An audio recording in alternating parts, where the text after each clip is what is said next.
விஜய் வந்து நிவினை பார்க்குறாங்க. நிவின் வந்து ரொம்ப மனசு கஷ்டத்தோடு அப்படியே வந்து உட்காந்துருக்கிறத பார்த்துட்டு ரொம்ப வருத்தப்படுறாங்க. உடனே வந்து நிவின் அப்படின்ட்டு சொல்கிறாங்க. அதுக்கு நிவின் எந்த ரியாக்ஷன் கொடுக்காம அப்படியே உட்காந்துருக்காரு. உடனே வந்து நிவின் கிட்ட வந்து சாரி நிவின், என்னை தயவு செய்து மன்னிச்சிடுங்கன்னு சொல்லிட்டு கையெடுத்து கும்பிட்றாங்க. அதுக்கு நிவின் எந்த பதிலும் சொல்லாமல் அப்படியே உட்காந்துருக்காரு. உடனே நிவின் ப்ளீஸ் நிவின் தயவு செய்து என்னை மன்னிச்சிடுங்க, பேசுங்க நிவின் அப்படின்னு. என்ன பேச சொல்கிற காவேரி அப்படின்றாரு. இல்லை நிவின், அது வந்து உன்னை மன்னிக்கணும் அவ்வளோதானே, அதுக்கு தானே இப்படி பேசிகிட்டு இருக்க அப்படின்னோன்னா, ஆமாம் நிவின் தயவு செய்து மன்னிச்சிடுங்க, நான் ரொம்ப பெரிய தப்பு பண்ணிட்டேன், எனக்கு நல்லாவே புரியுது, ஆனால் எனக்கு வேறு வழி இல்லை, போதும் காவேரி, நீ சொன்னது எல்லாமே போதும், நீ செஞ்சது எல்லாமே போதும், இதுக்கப்புறம் நீ சொல்கிறதுக்கு எதுவுமே கிடையாது, நீ என்ன நினச்சிட்டு இருக்க மனசுலன்னு எனக்கு தெரியும், எப்படியோ கல்யாணம் பண்ணி வச்சிட்டோம் நம்ம தங்கச்சிக்கு, நம்ம தங்கச்சி வாழ்க்கை இதுக்கப்புறம் ரொம்ப நல்லா இருக்கும், நிவின் ரொம்ப நல்லவர், நல்லா பார்த்துப்பாரு அப்படின்னு தானே நீ நினைக்கிற, நீ நினைக்கிறது எதுவுமே நடக்காது அப்படின்னு அதிர்ச்சி அடைகிறாங்க.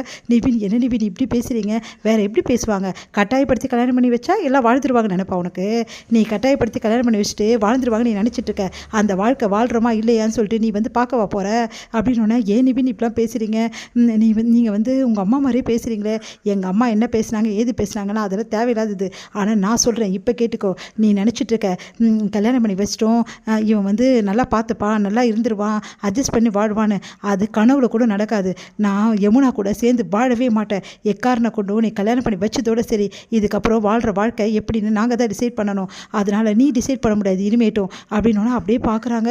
நிவின் அப்படிலாம் பேசாதீங்க நிவின், நான் அப்படி தான் பேசுவேன், நீ என்ன நினச்சாலும் சரி, நான் இப்போ சொல்கிறது தான், எக்காரனை கூட யமுனாவை என் ஒய்ஃபாக நான் நினச்சி கூட பார்க்க முடியாது, ஏதோ நீ வந்து கட்டாயப்படுத்துறீங்க, நீங்கள் எல்லாருமே வந்து கட்டாயப்படுத்துறீங்க, அதனால் நான் தாலி கட்டிட்டேன்னு நினைக்காத, ஆனால் ஒன்றே ஒரு விஷயம் மட்டும் நான் சொல்கிறேன், என் மனசாட்சிக்கு கட்டுப்பட்டு தான் இந்த முடிவை நான் எடுத்தேன், யமுனா பாவம் அப்படின்னு நினச்சி தான் எடுத்தேனே தவிர வேறு எந்த வந்து நிபந்தனைக்காகவும் நான் இதை எடுக்கலை, அதனால் விஜயும் சரி நீயும் சரி கல்யாணம் பண்ணி வச்சிட்டோம், இதுக்கப்புறம் எந்த பிரச்சனையும் இல்லைன்னு நினைக்காதீங்க, இனிமேல் தான் பிரச்சனை ஆரம்பிக்கும் அப்படின்னோடனே அப்படியே பார்க்குறாங்க. அவங்களாம் தாங்கி நிவின் அப்படிலாம் பேசாதீங்க நிவின், ஏன் நிவின் இப்படிலாம் பேசுகிறீங்க அப்படின்னோடனே, போதும் காவேரி, நீ பேசுறதெல்லாம் போதும், நான் கேட்டதெல்லாம் போதும், இதுக்கப்புறம் நீ எதுவும் பேசாத என்கிட்ட, நான் கேட்கறதுக்கு தயாராகவும் இல்லை அப்படின்றாரு. அதுக்குள்ளே விஜய் வந்து யமுனாவும் வந்துடுறாங்க. அதை பார்த்துட்டு வந்து அப்படியே என்ன பண்ணுன்னு தெரியாமல் வந்த கண்ணீரை தொடச்சிக்கிட்டு காவேரி அப்படியே நிற்கிறாங்க. என்ன காவேரி இங்கேயே நின்றுட்டுருக்க, டைம் ஆகிடுச்சுல, வண்டியில் ஏறி போகலாம் அப்படின்னோடனே நிவின் வந்து முன்னாடி உட்காந்துருக்காரு. உடனே வந்து விஜய் வந்து, என்ன நிவின் நீங்கள் முன்னாடி உட்காந்துருக்கீங்க, வேறு எங்கே என்னை உட்கார சொல்கிறீங்க அப்படின்னோடனே, நீங்கள் முன்னாடி உட்காந்தா யார் ட்ரைவ் பண்ணுறது, வந்து யமுனாவை ட்ரைவ் பண்ண முடியும், மாப்பிள்ளை பொண்ணு எப்படி உட்காந்து வரணும், பின்னாடி ஜாலியாக உட்காந்து வாங்க அப்படின்னோடனே நிவின் பார்த்து முறைக்கிறாரு. என்ன நிவின் நீங்கள் முன்னாடி உட்காராதீங்க, சொன்னால் கேளுங்க, நீங்கள் யமுனாவோட பின்னாடி தான் சந்தோஷமாக ஜோடியாக வரணும், அது கூட தெரியாமல் முன்னாடி உட்காந்துருக்கீங்க அப்படின்றாரு.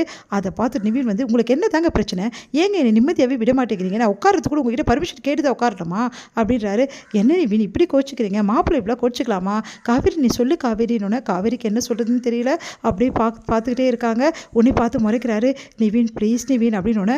இப்போ என்ன நான் பின்னாடி உட்காரணும் அவ்வளோதானே அப்படின்னு சொல்லிட்டு எழுந்துக்கிறார் நிவின். அதுக்கப்புறம் என்ன மாப்பிள்ளை நீங்கள் கோச்சிக்கிறீங்க, போதுங்க நிறுத்துங்க அப்படின்னு சொல்லிட்டு பின்னாடி போய் உட்காராரு. யமுனா வந்து, யமுனா போ பின்னாடி போய் உட்காரு நிவின் மாப்பிள்ளை கூட அப்படின்னோடனே அப்படியே பார்த்து முறைக்கிறாரு. உடனே வந்து யமுனா வந்து சந்தோஷமாக வந்து நிவின் உட்காந்தோன்னே பக்கத்தில் போய் உட்காடுறாங்க, கிட்ட நெருங்கி உட்காடுறாங்க. உடனே வந்து பார்த்துட்டு நிவின் வந்து அப்படியே முறைச்சிட்டு யமுனாவை தள்ளி போய் ஒதுங்கி உட்காடுறாரு. உடனே வந்து யமுனாவுக்கு ரொம்ப கஷ்டமாக இருக்குது. உடனே பார்த்துட்டு அப்படியே மனசு கஷ்டப்படுறாங்க.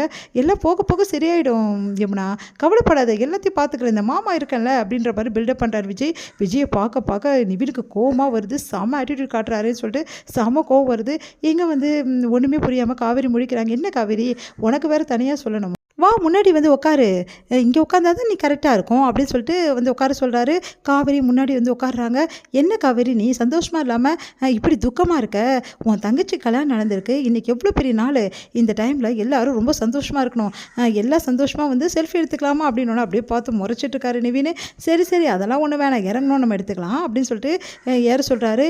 இதெல்லாம் பார்க்க செம்ம கடுப்பாக இருக்குது. அப்படியே வந்து என்ன பண்ணுறதுன்னு தெரியாமல் காவேரி வந்து நிவினையும் பார்த்துட்டு வராங்க. நிவின் என்ன இப்படி பேசுகிறாரு அப்படின்னு சொல்லிட்டு உடனே நிவின் வந்து செம்ம டென்ஷனாக இருக்காரு. அப்படியே டென்ஷனாக வந்து உட்காந்துருக்காரு.